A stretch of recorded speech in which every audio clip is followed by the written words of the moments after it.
যেখানে কমপ্লেন পাচ্ছি সেখানে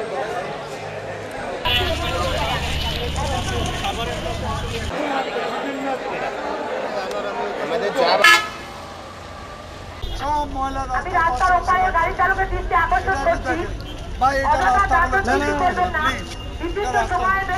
নিরীক্ষা করে আমি ঈদের পরে দেখবো কোনটা করার।